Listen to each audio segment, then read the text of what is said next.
तो यहाँ पे हम एक क्वेश्चन डिस्कस कर रहे हैं। क्वेश्चन में आपको दिया हुआ है two identical solid spheres, solid sphere दिमाग में मोमेंट ऑफ इनर्शिया आ जाना चाहिए 2/5 mr², are rolling without slipping. Rolling without slipping इसका मतलब स्टेशनरी सरफेस पर v = r ω फॉलो होगा with velocity v0 over a rough horizontal surface collides elastically as shown. The final speed of center of mass of the sphere after sufficient long time will be equal to. तो सबसे पहले यहाँ पे बहुत ज़्यादा चाल चली गई है इस क्वेश्चन में कि आपको सिर्फ v0 वेलोसिटी दिखाई गई है, लेकिन वर्ड्स में यहाँ लिख दिया है कि it is rolling without slipping. तो आपको यहाँ पे ओमेगा की डायरेक्शन अज्यूम करनी होगी, नॉट अज्यूमिंग, मतलब आपको पता होनी चाहिए कि ओमेगा किस डायरेक्शन में होगा और ओमेगा की वैल्यू भी आपको पता होनी चाहिए। तो मैं यहाँ पे लिख देता हूँ कि ये बिफोर कोलिजन कंडीशन है कि दो स्फीयर एक दूसरे की तरफ रोल करते हुए आ रहे हैं, तो इसका एंगुलर वेलोसिटी होना चाहिए इस डायरेक्शन में, इस सेंस में होना चाहिए omega. Omega is v0 divided by r, और इसका जो ओमेगा है वो इस डायरेक्शन में होना चाहिए, omega is v0 divided by r। तभी ये रोल कर पाएगा और तभी ये रोल कर पाएगा। तो ये बात यहाँ पे एक तरीके से कह सकते हैं क्रूशियल है, आपको डायग्राम में नहीं दिखाई गई है। डायग्राम भ्रामक है कि अच्छा है शायद सिर्फ ट्रांसलेट कर रहे होंगे, तो काइनेटिक फ्रिक्शन लगा देता हूँ।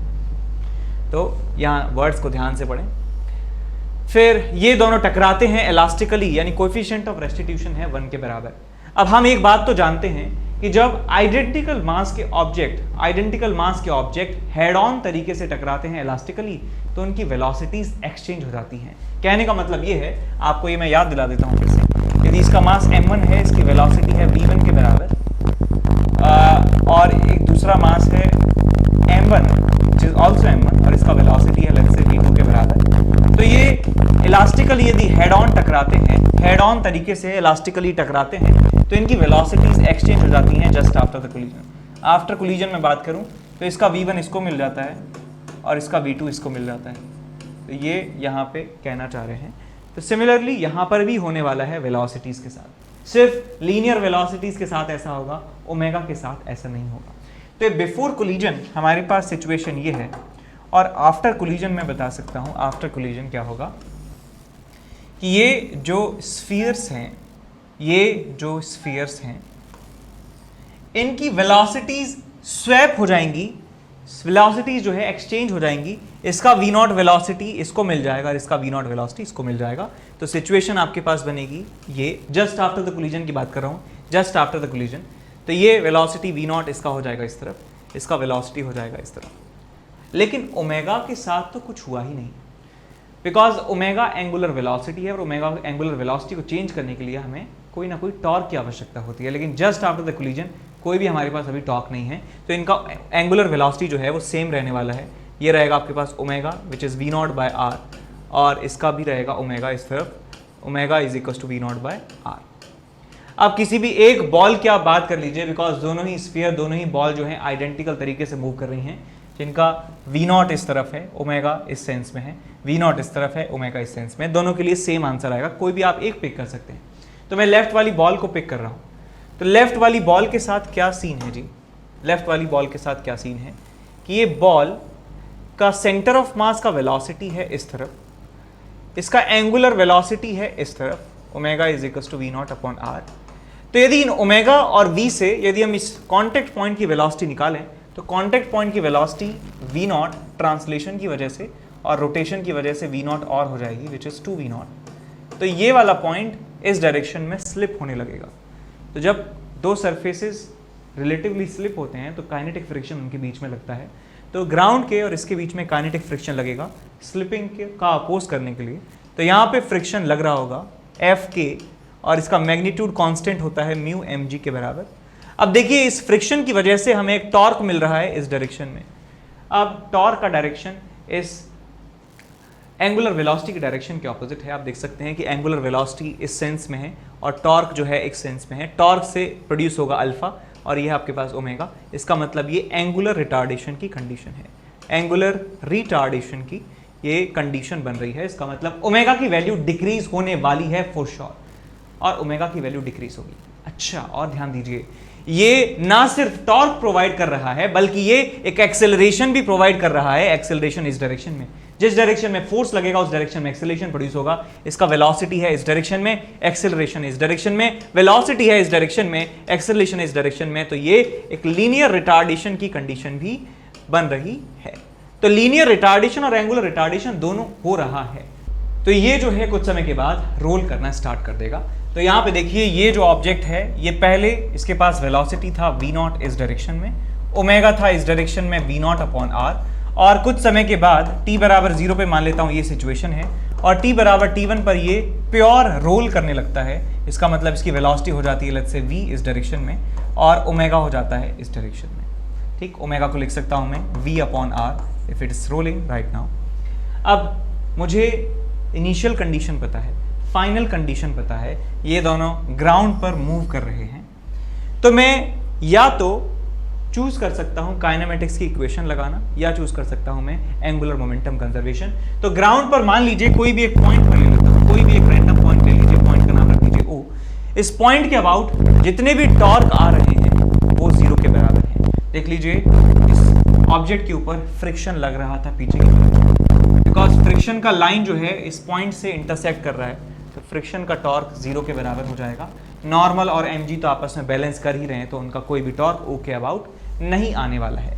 तो मैं लिख सकता हूं यहां से कि टॉर्क जो है पूरे सिस्टम का, torque about O is equal to 0। तो मुझे क्या कर सकता हूं यहाँ पे L initial about O, L initial about O is equal to L final about O।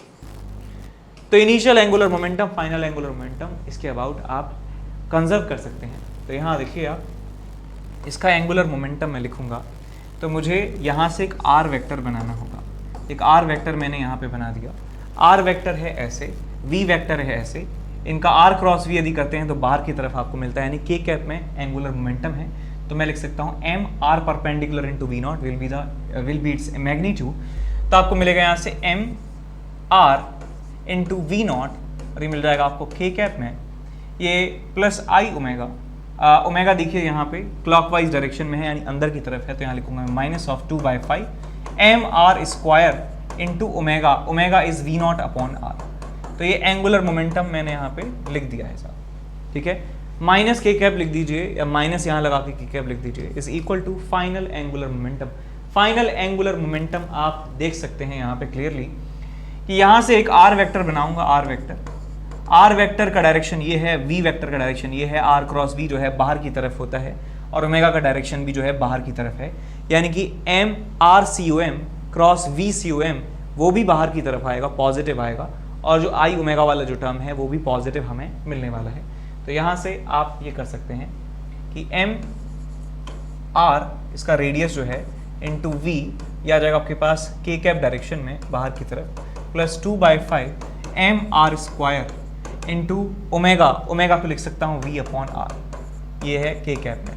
अब ये जो इक्वेशन है आपको सॉल्व करनी है। आप के कैप सब जगह से हटा सकते हैं, यहाँ से r हटा सकते हैं, और यहाँ r से r हटा सकते हैं। तो आपको मिल जाएगा यहाँ से M R V naught minus 2/5 M R V naught, so 1 minus 2/5 which is 3/5 M R V naught is equal to M R V plus 2/5 M R V. So 1 plus 2/5 is 7/5 MRV। MR से MR चला गया, 5 से 5 चला गया, V की value आपको मिल जाती है 3/7 V0 के बराबर। 3/7 V0 के बराबर इसकी linear speed centre of mass की हमें मिल जाती है, और ओमेगा की बता सकते हैं कितना होगा आपके पास, 3 V0/7 R के बराबर।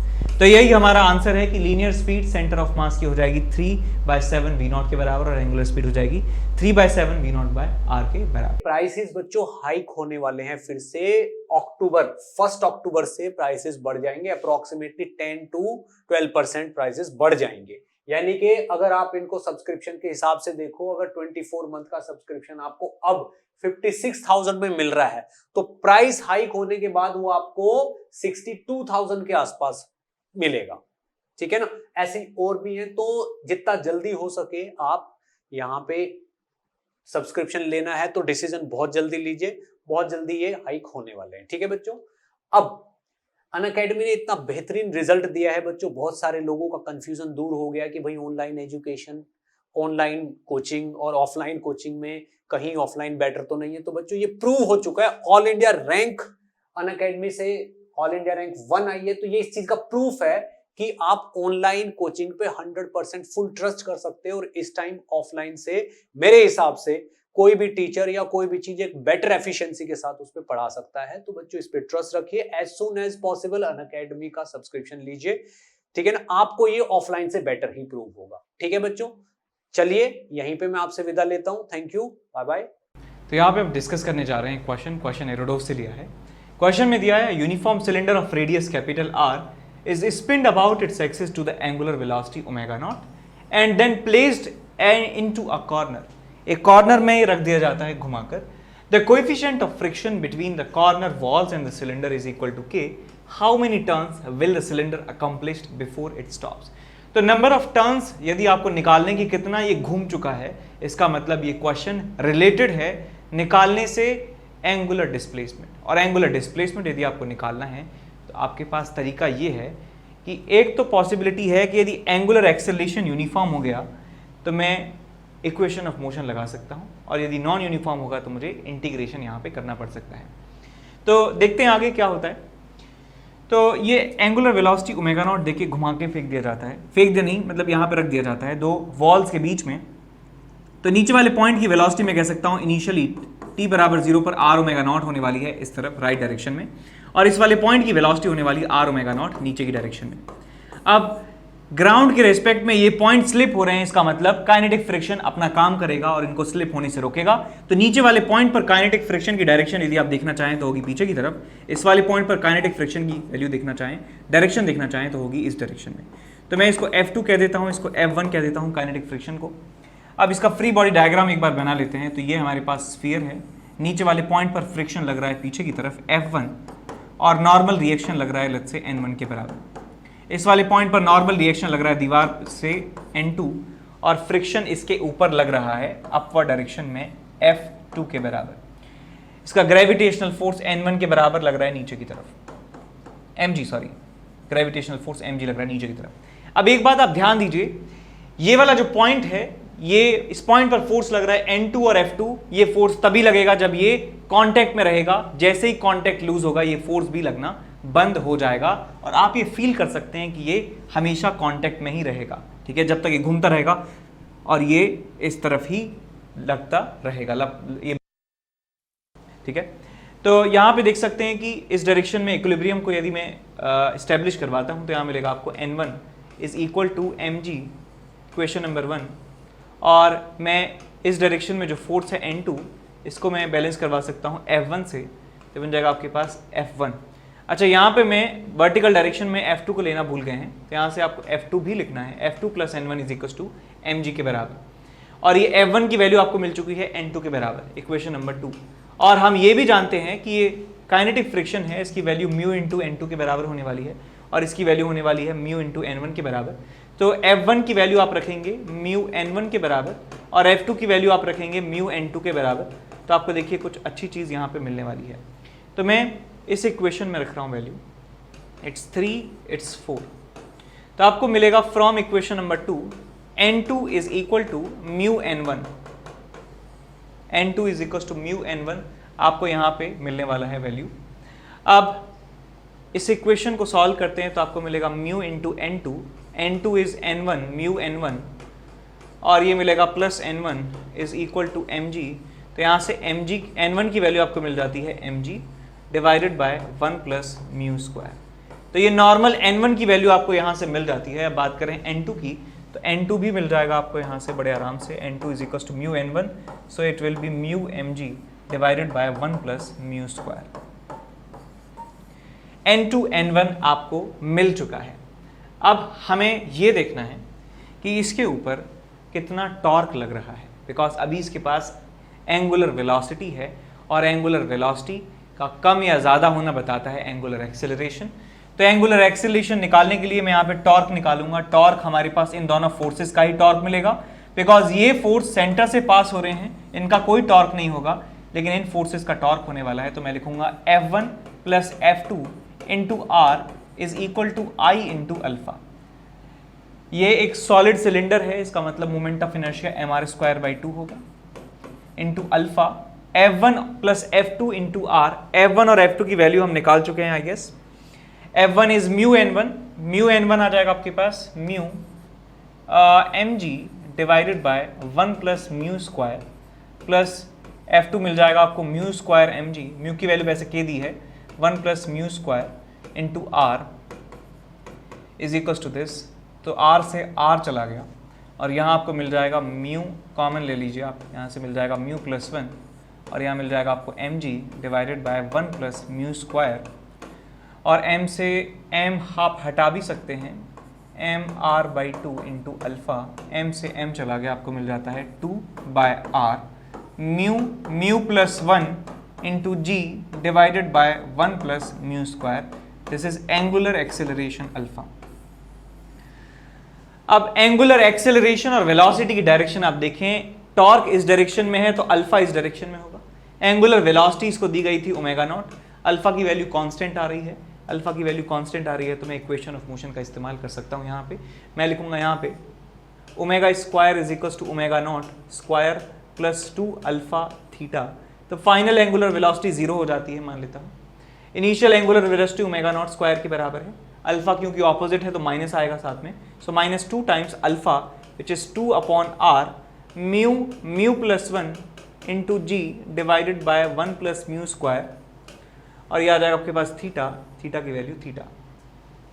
अब थीटा की वैल्यू निकाल लीजिए, कितना जाएगा आपके पास, theta is equal to r omega not square 1 plus mu square divided by mu into mu plus 1 into g और यहाँ पे आ जाएगा आपके पास 4। तो थीटा हमें मिल चुका है कि इतना एंगल ये ट्रेवल कर चुका है। तो नंबर ऑफ रिवॉल्यूशन निकालने हमें तो क्या करना होगा, नंबर ऑफ रिवॉल्यूशन निकालने के लिए हम यहाँ कह सकते हैं कि एक 2 पाई रेडियन जब कोई ऑब्जेक्ट चलता है तो 2 पाई रेडियन में एक रिवॉल्यूशन होता है। सो 2 पाई रेडियन एंगल में एक रिवॉल्यूशन होता है, ठीक है। तो n रिवॉल्यूशंस होने के लिए 2 पाई n रेडियन इसने चला होगा, तो 2 पाई n के बराबर कर देंगे इसको।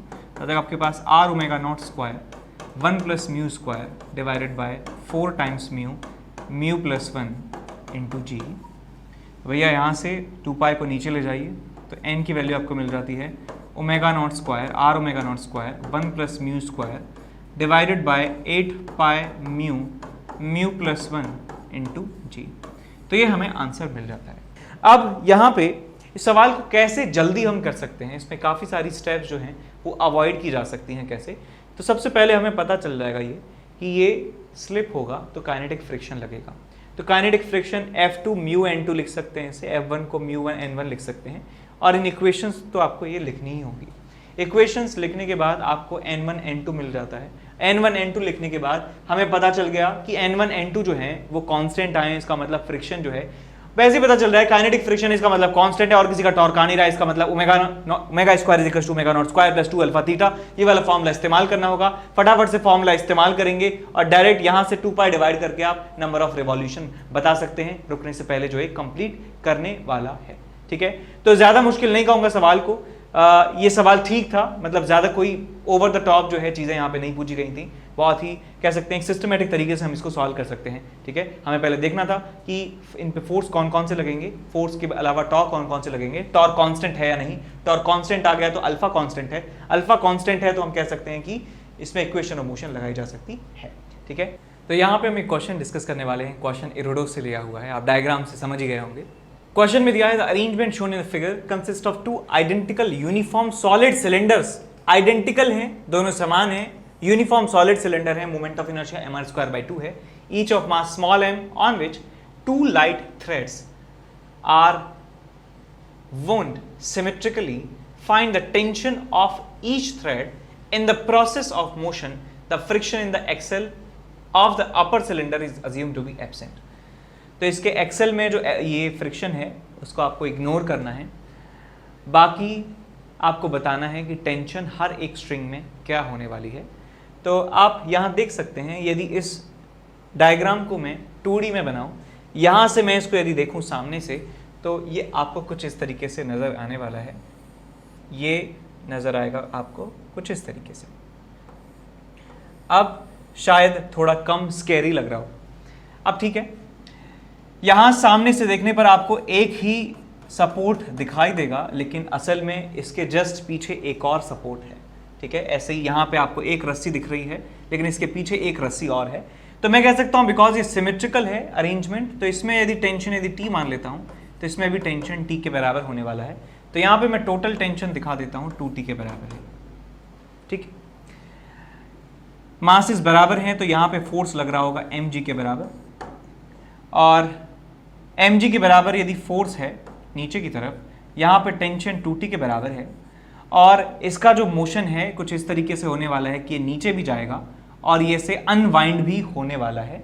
तो इसका मैं एंगुलर एक्सेलरेशन मान लेता हूं अल्फा 1 के बराबर, और इसके एक्सेलरेशन मान लेता हूं सेंटर ऑफ मास का a1 के बराबर। a1 इसका सेंटर ऑफ मास का एक्सेलरेशन और अल्फा 1 इसका एंगुलर एक्सेलरेशन में मान लेता हूं। तो इस पे मैंने सारे फोर्सेस दिखा दिए हैं। अब इसकी बात करें तो इसके ऊपर एक फोर्स लग रहा होगा नीचे 2t के बराबर, इसका खुद का ग्रेविटेशनल फोर्स mg, इसके यहां पे टेंशन होगा लेट्स से t डैश, और ये अपनी जगह पर स्थिर रहकर, अपनी जगह पर स्टेशनरी रहकर ये सिर्फ घूमेगा और ये रस्सी देगा, ले ले ले रस्सी ले ले ले ले ले ऐसे ऐसे ये घूमेगा। तो मैं इसका एंगुलर एक्सेलरेशन मान लेता हूं अल्फा 2 के बराबर मैं इसका एंगुलर एक्सेलरेशन मान लेता हूं। तो फ्री बॉडी डायग्राम एक बार फिर से बना लीजिए इनका सिंगल सिंगल। तो यहाँ पे फोर्स है 2t, नीचे mg है, और यहाँ पे है हमारे पास t, और इसका एंगुलर एक्सेलरेशन है अल्फा 2। तो मैं कह सकता हूं कि ये इक्विलिब्रियम में है, तो इक्विलिब्रियम में है तो मैं कह सकता हूं कि torque is equal to I alpha होने वाला है, torque is equal to I alpha, और इस डायरेक्शन में जो सारे फोर्सेस हैं बराबर होंगे। मैंने कुछ ऐसा बोल दिया कि इक्विलिब्रियम है तो torque is equal to I alpha, नहीं नहीं नहीं, ऐसा नहीं है। इक्विलिब्रियम है इसका मतलब इसका एक्सेलरेशन जो है लीनियर एक्सेलरेशन 0 होगा, और ये जो फोर्सेस हैं आपस में एक दूसरे को कैंसिल आउट कर रहे होंगे। तो मैं यहाँ पे लिख सकता हूँ, मुझे टेंशन की जरूरत है नहीं, वैसे तो मुझे कोई जरूरत नहीं है, तो मैं यहाँ पे पहले लिखूंगा torque is equal to I alpha, because ये एंगुलर एक्सेलरेशन अल्फा 2 से मूव कर रहा है। सो 2t इंटू आर, ये आ गया टॉर्क इस टेंशन का is equal to I alpha which is mr²/2 divided into alpha 2। Equation number 1 में से कह देता हूँ। अब इस दूसरे का डायग्राम में बनाता हूँ। ये इसके पास फोर्स है नीचे mg, और यहाँ पे फोर्स है आपके पास 2t, इसका एंगुलर एक्सेलरेशन इस डायरेक्शन में है अल्फा 1 में, और नीचे इसका एक्सेलरेशन है a1। तो मैं यहाँ कह सकता हूँ कि force is equals to mass into acceleration, force इसके ऊपर लगने वाले हैं mg minus 2t is equals to mass into acceleration a1, equation number 2, और इसके ऊपर torque is equals to I alpha भी लिखा जा सकता है। तो mg का टॉर्क सेंटर के अबाउट नहीं आ रहा है, लेकिन 2t का टॉर्क इस डायरेक्शन में आ रहा है। So 2t into are is equal to mr²/2 into alpha 1, equation number 3। तो मैं इक्वेशन नंबर 1 और इक्वेशन नंबर 3 से ये लिख सकता हूँ कि अल्फा 1 और अल्फा 2 आपस में बराबर हैं। देख सकते हैं कि अल्फा 1 और अल्फा 2 आपस में बराबर हैं इक्वेशन नंबर 1 और 3 से। So from 1 and 3 alpha 1 is equal to alpha 2, alpha 1 alpha 2 बराबर आ गए। और हमारे पास एक इक्वेशन अभी बची है unused, mg minus 2t is equal to ma1 के बराबर। तो हम एक रिलेशन और लिख सकते हैं, बिकॉज ये रस्सी जो है ये इस पुली के ऊपर स्लिप नहीं होती है। सिमिलरली यहाँ पर है, ये भी रस्सी इसके ऊपर स्लिप नहीं होती है। तो मैं यहाँ पे एक कंस्ट्रेंट लगा सकता हूँ। कैसे? इस पॉइंट का वेलोसिटी आप देखिए, इस पॉइंट का एक्सेलरेशन आप देखिए कितना है। इस पॉइंट का यदि एक्सेलरेशन देखूँ तो मैं कह सकता हूँ कि अल्फा 1 तो ऐसे है, तो आर अल्फा 1 एक कॉम्पोनेंट आपको मिलेगा ऐसे, और a1 नीचे की तरफ मिलेगा। और मैं इस पॉइंट का एक्सेलरेशन कह सकता हूँ कितना होगा, आर अल्फा 2 के बराबर। तो ये एक्सेलरेशन और ये नेट एक्सेलरेशन आपस में बराबर होना चाहिए। तो मैं यहाँ पे लिखूंगा 2 times alpha 2 is equal to a1 minus R alpha 1, a1 minus R alpha 1। और हम जानते हैं कि अल्फा 1 और अल्फा 2 बराबर हैं, तो इसको इधर ले जाइए तो आप मिल जाएगा आपको ये। अच्छा, आर अल्फा 2 लिखना चाहिए था मुझे, आर अल्फा 2, आर अल्फा 2 है, आर अल्फा 2। तो यहाँ पर आ जाएगा आपके पास 2r alpha 1 is equal to a1। तो यहाँ से आपको क्या मिल जाता है, आपको यही मिलेगा बस, ठीक है। a1 is equal to 2 times r alpha 1। आपके पास इक्वेशन और कौन सी बची हुई है, आपके पास इक्वेशन ये बची हुई है, ये भी यूज़ कर सकते हैं। तो मैं अल्फा 1 की वैल्यू लिखूंगा a1 अपॉन 2r, और इसे पुट करूँगा इक्वेशन नंबर 3 में, तो आपको मिलेगा 2 times t into are is equal to M R square by 2 into alpha 1 which is a1 divided by 2r। तो यहाँ से r कैंसिल आउट हो जाता है, एक r से एक r कैंसिल आउट हो जाता है, तो आपको यहाँ मिलेगा m a1 डिवाइडेड बाय 8, तो ये मिल जाएगा t की वैल्यू आपको मिल जाएगी m a1 बाय 8 के बराबर, m a1 बाय 8। तो यहाँ से मैं ये भी लिख सकता हूँ कि a1 की जो वैल्यू है 8t बाय m के बराबर है। इस इक्वेशन को इक्वेशन नंबर 2 में आप पुट कर दीजिए, देखिए आपको क्या आंसर मिलता है, mg माइनस 2t, t की वैल्यू कितनी है 8t बाय m के बराबर, 8t बाय m, और ये किसके बराबर है, m a1 के बराबर है, देखा m a1 के बराबर। अच्छा t की वैल्यू तो लिखनी है, यहाँ पे थोड़ा सा मिस्टेक हो गया है, यहाँ लिखेंगे आप mg minus 2t is equal to m into a1 is 80 by m, a1 is 80 by m, तो यहाँ सॉल्व करेंगे तो m से m चला गया, आपको मिल जाएगा यहाँ से 10t के बराबर इज इक्वल टू mg, और t आपको मिल जाएगा mg बाय 10। सो mg बाय 10 हमारे पास आंसर मिल जाता है, एक रस्सी में जो टेंशन है mg बाय 10 के बराबर आपको मिल जाएगी। ठीक है, सवाल को सॉल्व किया जा सकता था बड़े आसानी से ही सॉल्व किया है वैसे, ठीक है, कोई मुश्किल की बात यहाँ पे नहीं है, सवाल जो है ऐसे आप कर सकते हैं।